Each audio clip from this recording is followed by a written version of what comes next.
Hey everyone, welcome to ktwinTV, the podcast where Kunda and I kind of just talk about different things. Today we have Prince Lucas from New York, who goes to Boston College as well. So we're really excited to have him here. How are you, Prince? What's up? I'm good, and you? I'm doing pretty good. Really excited to have you here. Thank you. Happy to be here. Tell us a little bit about your music. Like, when did you start creating? When was your first song? I started creating I always been making music since I was like 8. So Mm. I would like make write lyrics and I would sing or whatever, and I would send it to my teacher. And Okay. then my teacher kind of convinced me like, oh, why don't you just put it on YouTube? So then I put it on YouTube, and then I shared it with the class and everything, and it didn't go as expected. Like everybody was like, kind of making fun of me. They was laughing. Yeah. And then like for the next like 4 or 5 years, I was trying to figure out how to delete the videos, but I couldn't delete it because I had forgotten the password. So whenever I would get in trouble at school, like the teachers would be like, if you like misbehave, I would just show the video to the class again. Embarrassing. So I didn't want to like do that. Yeah. But and then I stopped making music after that because I was like, okay, maybe I'm horrible. Let me just stop making music. So I stopped doing music. I took like a little 2 3 year break. Um, yeah, I took like a 2 3 year break, and then after that, my older brother, his name is Sam Luki. He makes music too. He was Mhm. going into the studio, and Mhm. he told me, "Oh, do you want to come with me? I have an extra 2 hours session if you want to come." And Oh, then I went, and I was like, "All right, let me just make a song." So then I made a song, and then everybody was just like, yeah. it was gassing me. So I was just feeling it, and yeah, Dang, What was that first song? what was the name of that song? it's called Too Real. But I don't think it's on SoundCloud anymore. But it's called Too Real. Yeah, Dang. yeah. Let's get that YouTube app for that OG music to make. I want to see that. Now, yeah, I'm gonna send it to you after this. Okay. Do you feel like you've had any like influences growing up? It sounds like your brother was your biggest influence in your musical path. Now, yeah, he was definitely one of my big influencers. I remember him like always working on music, and he was always like trying and making videos and everything. So I kind of like looked up to him. Surprisingly, I liked Justin Bieber a lot when I was younger. Yeah. So I used to always watch his videos. I would run home on Fridays, and I would just come and I would just perform like his whole set, like during his concert, and watch his whole movie. And I was like, one day I'm gonna be just like this. So I like Justin Bieber a lot. And like now, I started liking Wizkid. Hmm. I like Burna Boy. I like DeVito. I like Drake, A Boogie, Lil Durk. The list goes on. Like Lil Durk. I get, Yep. yeah, I get influence from everything basically. Like it's just different kind of Yeah. music. Yeah. I know you mentioned that like you would go into the studio with your brother sometimes. Is that what you still do, or do you do something different to record?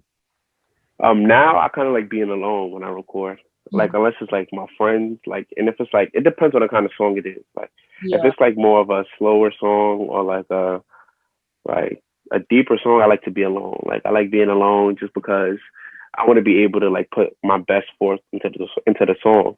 So Yeah. I don't really like other people like there, and then other people's opinions it kind of messes like with you. Yeah. So like they'll be like, oh, I don't think you should sound like that, but then in your head you're like, yo, I think this is the best way to do it.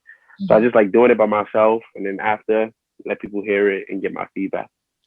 I Hmm. I really like that, and I agree. I think there's a Yeah, level of vulnerability when it comes to music too. And I guess my yeah. question for you is like, as one, an African, and two, as like a man, and three, a black man, how do you overcome that level of like vulnerability when you like get into your music? Because I know like in my house growing up, like as a first gen American, sometimes like certain emotions are like off limits for talking about, where like easier Hmm. emotions like comedy, are things that people can talk about often. But in your music, I see like you'll talk about love or like more intimate things. Like, how do you get there without feeling like, I guess, self-conscious or intimidated? Yeah. So my favorite artist, one of my favorite artists is Drake. So Mm. like Drake is very, he touched on different topics. Like he's very sensitive. So that allowed me to feel more comfortable and like opening up about whether it's like love, whether it's like, like my life at home or anything. Like it's Hmm. like it allows me to feel more comfortable. And I treat music as if it's like my little baby. So Yeah. if I really want to say something, I can make the song. But sometimes I'll feel like I have a bunch of songs that I think is like too, what's the word? Like I'm too, like not too vulnerable, but I just feel like it's not like the time is not yet for me to like, to put Hmm. it out. So I have those songs and I just listen to it myself. Like I just feel like it's not for the world to listen to yet. Yeah. Yeah. That's very cool. Okay, so besides recording, like another form, I guess, of recording would be like to record a video or to do a shoot of some sort. Can you kind of tell us about like the traveling you've done or how you get a team together to do something like that? Yeah, so the process is kind of like a long process. Like, sometimes you kind of get discouraged when trying to shoot a video because you got to come up with a concept. You got to have the right people around you. You got to have the right videographer, the right producer, creative direction. And you have to worry about like your outfit as well. So it's like, it's a lot of things, but like in all, you just have to have like the right team. Like you just have to have the right people. Like it all starts with like a meeting. You just sit down and you'll say, "Oh, okay, this is my vision for the video. Do you think you could bring it to life?" And the other person like kind of reassures you, like, "Oh, okay, I think I could do this, this, and that." And but what I need from you is for you to pick out your outfits because like we don't have a stylist for this shoot, but you have to pick out your outfits. You have to find the lead girl or whatever it is. So you just gotta like kind of bounce back and talk like in between and just make it easier on the other person. Hmm. Hmm. That's Yeah, cool. I remember, I think it was last year that you went out to LA to go shoot your video for yeah, to back it. back it. Yeah, Yeah, yeah. It was really sick. Like yeah. I was looking Thank at you. your Instagram, I saw it, you have like 16,000 views on just that. Yeah, Like how has yeah. that been? Like how did you get so much promotion and like that it's just been really cool to see that just take off like that. So I just feel like it's more of like organic stuff. So like just like meeting people, like knowing people. You just have to have like a personable like you have to be like you have to have a good personality. Like a lot of people that I know they Mhm. like me because they know me and then they listen to my music and then it's just like a bonus. So I meet a lot of people and like we kind of connect off of that, but and then we take it deeper than music. Mhm. So I think that comes into play, and then their friends they send it to their friends, and then Mhm. they send it to their friends. So it's just like Hmm. it's like a continuous cycle. But one thing I would say is that you also have to have like good quality. Like you have to have good quality. You shouldn't be afraid of like putting like a lot of money behind something if you really believe in it.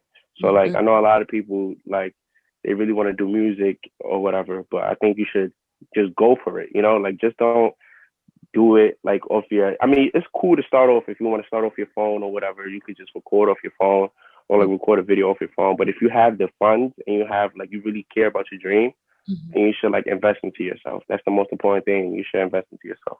Mhm. That's very true. Yeah, I Yeah, really like what you said about like the deeper than the music thing. Like I yeah, think a lot of people don't realize that networking is one of the most important things, and getting people to yeah, it know is. you as a person rather than just an artist is really important. Mhm. Yeah. You said like a lot of your, success has come from like organic relationships.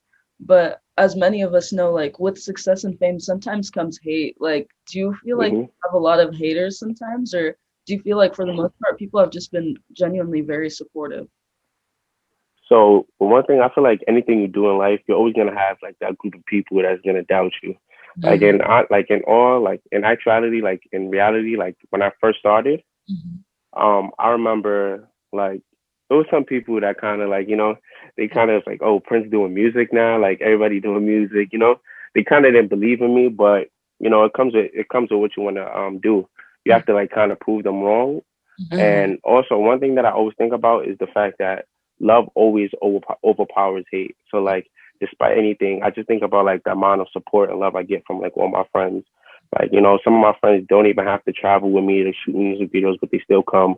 My family supports me. Like, I have a whole group of people that listen to my music. So I'm just thankful for that. Like, I don't even focus on like the hate side. Like, so Hmm. yeah. That's so true.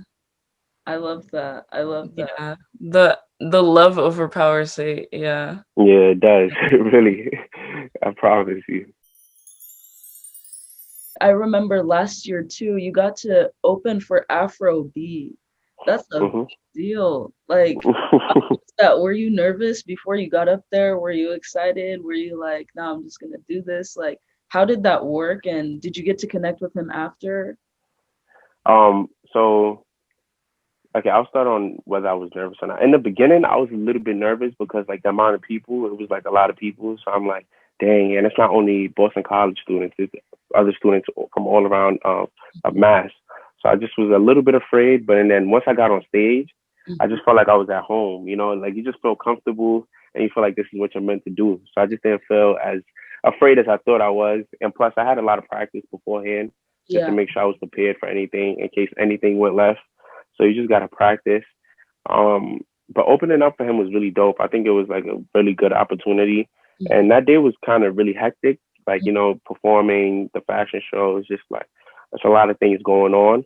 But so I didn't get to speak to him in person, but Mhm. he did actually reach out to me on Instagram and he told me that like, yeah, he was like he really liked my music and that I should keep going. So we had a little conversation Oh, and he just gave me like motivation. So shout out AfroB. Yeah. hey, that's Yes. Yeah. That's so cool. cool. What did you perform a whole set or just one song? No, a whole set. A whole set. Oh wow. Tell us how you found out that Pop Smoke posted your song and can you tell us like if you ever got to meet him or reach out to him at all? Um, so that story is kind of crazy too. Like it was like it happened months after. So like I found out months after. I mean, Oh. so I was just at work, like work study at BC, like the library. I was just working, and then I just thought to myself like, oh, analytics is a very important thing. Like I have to look at who's streaming my songs and where they're from. So and then I went to like each of my platforms, SoundCloud, Apple Music, Spotify, and everything, and I was just looking at who's listening to my songs and like just to like Mhm. gather it like in my head. So Mhm. then I come across and I see Pop Smoke, and then at first I'm like, it's Yeah. not Pop Smoke. Like this is not Pop Smoke. And then I click it and it's actually his page. So Yeah. and then it kind of all made sense because I realized during the summer, like during the summer before I was going back to school, I Mhm. seen that back it had like a increase, like it had a spike, like a huge spike on Mhm. Mhm. SoundCloud. And I was wondering why did it have a spike on SoundCloud? Mhm. And it's because on SoundCloud when someone likes your song, like Yeah. it automatically shows on their page. So like Oh. Pop Smoke has his fans that look on his page to see what he's listening to. So then his fans was checking out the songs. So yeah, That's that was it. dope. Yeah, and then I reached out to him on Instagram, Mhm. but like he was a busy person, so Yep. like he had a bunch of things to do and everything. So unfortunately, we didn't get to meet. But yeah, RP the biggest wolf. Aw. RP Pop Hey, Smoke. who back, baby? Word. I'm dead. That is crazy. That's so Yeah, that's Yeah, dope. that's impressive. It means like people at the top too are like, hey, he's talented. He got it. yeah. No, that's fascinating. In your song Back It, you said, I just want to see this girl from Ghana, one a Yoruba from Niger. So Yeah. when are you gonna sing a song about the girl from Zimbabwe? Yes. I'm dead. Yeah, I'm gonna do that. Yes. Don't worry. You I'm gonna put it. I'm gonna put it in there. I'm gonna put got it in it? there. I gotta show love to everybody in Africa. It's a beautiful continent with beautiful women. When I hear Zimbabwe, I'll know it's about me. I got you. Don't worry. But yeah, where do you want to go in the future? Like, who do you hope to collab with one day? Like, what's your like dream? Like, where do you want to live? Type shit. Personally, I don't know. Like right now, I'm trying to take it like little steps and then finally reach there, like where like my big goal is. But my biggest goals right now is just to honestly Mhm.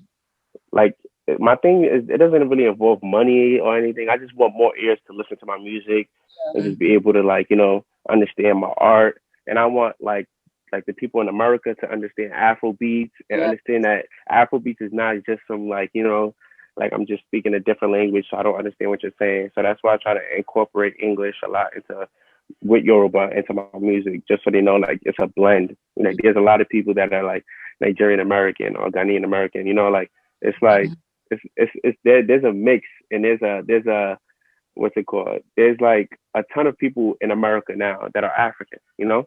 So I just want to give them like an outlet and a place like a genre for them to like listen Mm-hmm. to other people that are just like them, you know, because I listen to Drake, I listen to A Boogie, I listen to Little Dirk, but I also could listen to Wizkid, I also could listen to Shatta Wale, Burna Boy, all these people, you know? So it's like a little mix. Yeah, that's what I really want to do. Like I just want to bridge that gap between like America and Africa. Wow, Yeah. I love that, and that's a lot of the work too that like Wizkid and somewhat Drake too, and like what Yeah, we do like and DeVito. Like I thought it was so sick that like DeVito has a song with like Summer Walker and and Lil Baby, all these people. right, Yeah, right. yeah, It's cool to see like the cultures kind of start mixing musically, and I think that leads to a lot more understanding on its own as well. Um, yeah. No, yeah, that's sick. I also noticed too that you do a lot of like acoustic, like unplugged type sessions with people. How is that hearing your music in like an acoustic setting? Like, and like how did you get into that and do you really enjoy it? Yeah, that's one of my favorite things to do actually. Like I really like that because it's just your voice and the instrument and like the lyrics. That's it. There's nothing else.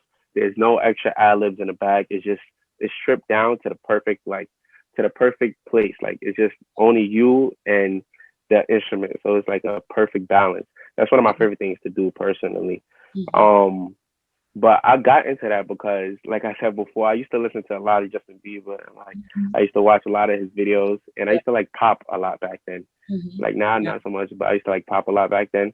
And I would watch videos, and I seen that a ton of them would do acoustic sessions or like acoustic versions on the album. So then I thought it would be cool to integrate that with Afrobeats, you know, like to have like a little live instrument and have just me singing live. But yeah, that process is actually it's pretty dope. But sometimes it kind of like, you know, you kind of like get like I'm a very tedious person, so like you hear one note that's off, and you're like, dang, like, I gotta redo this, I gotta redo this, I gotta redo this. So and then sometimes you just gotta tell yourself, I'm doing it 3 times, and then I'm done. Whichever one is the best Yeah. is the best, you know? Yeah. Yeah. Yeah. Yeah, growing up in Harlem, like what were some of the really popular music influences as you were growing up? Like I know you had specific ones like Justin Bieber or Drake that you really liked, but in the area that you were living in, what were the music influences like? So growing up, like if I'm from Harlem, so like we listen to like a lot of Dipset, like a lot of like ASAP Rocky, ASAP Mob, stuff like that. We listen to so a lot of people from Harlem, like, you know, we just yeah, but the thing is back then, like they used to have something called like Get Like music. So Get Like music was like what was it? Chicken noodle soup, like 5,000 Webstar. I don't know if you guys know what I'm talking about right now, but it was Yeah. just but yeah, back then it was just a bunch of dances that like people from Harlem did to songs. So like you was just it's kind of like TikTok now, but like it was just like a in the place of Harlem, like everybody knew this. Like it was just a dance that Wow. everybody did. Yeah. Yeah, I'll send you the videos so you can look it up later. Yeah, that's very Yeah, cool because I feel like that's kind of one of the real life examples of how Black culture or urban culture will be used and then popularized on something like TikTok. Like yeah, for that's sure. very cool. Yeah, we started that. Give us our credit. That's all we have for you guys today. This is Prince Lucas, and you can check out his music. Do you want to drop your Spotify and your SoundCloud? Yeah, you could catch me on Spotify, Apple Music, Tidal, whatever streaming platform you have. Just type in Prince Lucas.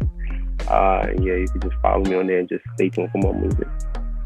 Thank you for joining us today. It was really fun Thank you for having me. Thank you so Thank much you. for joining us today. This was awesome. Yeah. Thank you. I appreciate it. Thank you for having me. Of course. Up and down, up and down. Baby, can you go up and down? Up and down, because you like attention, affection, baby. She could have like it's good and she take all the attention, affection, baby. come again. It never gets boring, you can bring your friend. She know all of my lyrics, she's into it. Singing.